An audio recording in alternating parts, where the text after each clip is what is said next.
ফুটু, একটা খবর শুনেছি তো। কি খবর? না শুনিনি তো, বলো। ওই যে নেড়া বাবা নাম শুনেছি তো। বাহ ভালো। ওই যে দিনে দুপুরে মানুষ বিয়ে খুন করে, ওর কথা বলছিস তুই? হ্যাঁ, ওর কথাই বলছি।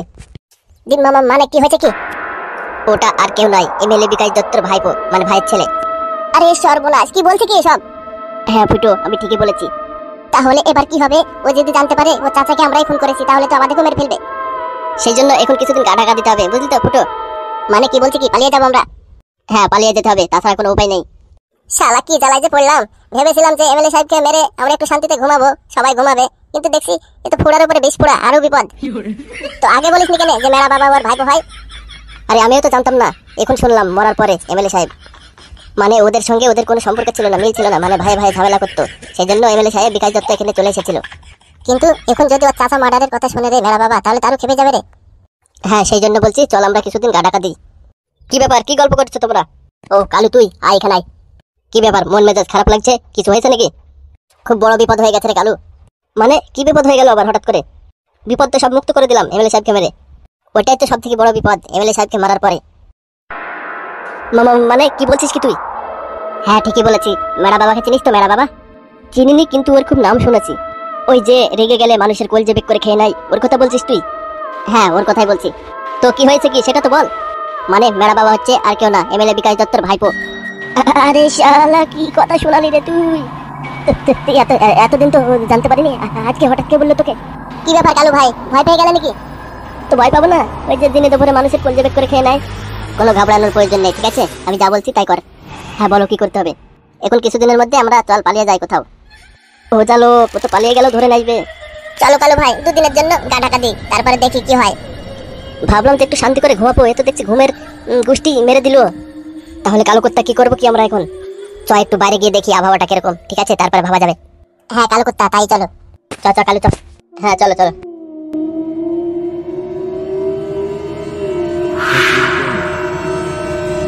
এই শালা এমএলএ বিকাশ দত্ত, তাড়াতাড়ি ফুটুকে ছাড়, নাহলে তোর মাথার খুলি উড়িয়ে দেবো।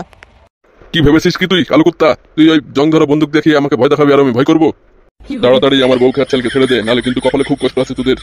কালো কুত্তা, গুলি করে দে, গুলি করে দে। থাম থাম, দাঁড়া, এই বন্দুকটা কানা বন্দুক, এই বন্দুকে গুলি নেই। আমার পকেটে একটা ছোট বন্দুক আছে, ওটা দিয়ে গুলি করবো। তাহলে কি করছিস? বেক কর পকেটে থেকে, গুলি করে দে, গুলি করে দে। কি হলো, আমার বউ ছেলেকে ছেড়ে দে। না না না না না, সেটা হবে না, আগে তুই ফুটুকে ছেড়ে দে, তারপরে তোর বউকে ছেলেকে ছেড়ে দেবো। এই ফুটোর গলায় ওটা কি রে? চাকুটা সরা ফুটোর গলায় থেকে। বাঘের বুকটি, তুই বড় ভাই বলেন, চাকুটা ফেলে দে ফুটুর গলায় থেকে। আচ্ছা ঠিক আছে বড় ভাই। এই ফুটো, চলে চলে এদিকে চলে। হ্যাঁ ঠিক আছে, যাচ্ছি। গুলি করে দে, কালো কুত্তা, গুলি করে দে। এই কালো কুত্তা, বেইমানি করবি না, দে এবার আমার বউকে ছেলেকে ঘুরিয়ে দে এদিকে। এই টাটকা ভাইপো। হ্যাঁ বলো চাচা। এই যা, তোর বাপের কাছে যা, যেটা বললাম সেটা মনে থাকে জানো? আচ্ছা ঠিক আছে চাচা। ঠিক আছে, যা যা। আয় বাপ আয় আয়, কতদিন দেখিনি তোকে, আয় আমার বুকে আয়। গুলি কর কালো কুত্তা, গুলি কর। শোনো বাপ আমার, এতদিন কোথায় ছিলি, কতদিন দেখিনি তোকে, তুই কেমন আছিস? আমি ভালো আছি আব্বা, তুমি কেমন আছো? আয় আমার বুকে আয়, আমার বুকে আয় সোনা। এমএলএ বিকাশ দত্ত, একদম বুকে নিবি না, নালে গুলি করে দেবো কিন্তু। এই টাটকা ভাইপো, সাইড হয়ে যা তুই, নালে কিন্তু তোকেও গুলি করবো। এই গো চাচা, দেখছো তো বাপের সঙ্গে কথা বলছি। কালো কুত্তা, না তুই আমার ছেলেকে মারবি না, ঠিক আছে? আমি সাইড করে দিচ্ছি। শোনা বাবা মার, যা যা সাইডে যা। ঠিক আছে আব্বা। গুলি কর কালো কুত্তা, গুলি কর। গুলি করে দেবো? আরে এই গুলিতে তো কাজ হবে না, তাহলে ছোট গুলি দিয়ে কাজ করি। ঠিক আছে, বের কর গুলিটা বের কর।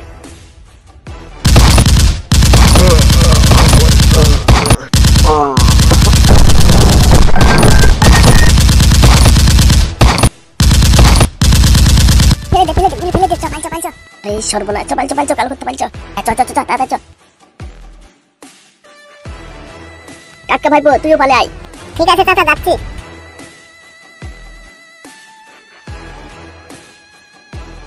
বড় ভাই, তোমাকে মরতে দেবো না আমি, বড় ভাই। না রে বাঘের পুকটি, আমি মনে হয় আর বাঁচবো না। না বড় ভাই, এরকম কথা বলো না, তুমি মরে গেলে আমার কি হবে? দেখ বাঘের পুকটি, শেষকালে আমার একটু উপকার করে দে তুই। হ্যাঁ, কি উপকার বলেন বড় ভাই? আমি তো আর বাঁচবো না, সেই জন্য বলছি আমার ছেলেকে আর আমার বউকে দেখে রাখিস তুই। ও তোমাকে টেনশন করতে হবে না বড় ভাই, ঠিক দেখে রাখবো আমি। আমার হাতে সময় খুবই কম, আমি চলে যাবো রে, আমি আর বাঁচবো না। কি যে বলেন বড় ভাই, এসব কথা বলেন না, তোমাকে ছাড়া আমরা কি করে থাকবো? আমার ভাইপোকে তোরা খবর দিস, আমার ভাইপো খুবই খারাপ লোক, ডেঞ্জারাস মস্তান, সে যেন আমার মরার প্রতিশোধ নিতে পারে। বড় ভাই, আপনার আবার ভাইপো আছে নাকি? হ্যাঁ রে, আমার ভাইপো আছে, তোর ভাবিকে জিজ্ঞেস করবি, দেখবি ও বলে দেবে। আচ্ছা ঠিক আছে বড় ভাই, জিজ্ঞেস করবো। আমি আর বাঁচবো না রে, আমি চলে যাচ্ছি। বাঘের পুকুরি, ভালো থাকিস। বড় ভাই, ও বড় ভাই, ওঠো বড় ভাই, ওঠো। কি হলো বড় ভাই, ছাড়া দিচ্ছে না যে? তাহলে কি মরে গেল বড় ভাই? এই এমএলএ সাহেব মরে গেলে তো আমাদের আর কোনো কাজ নেই, আমাদের তো দাম নেই।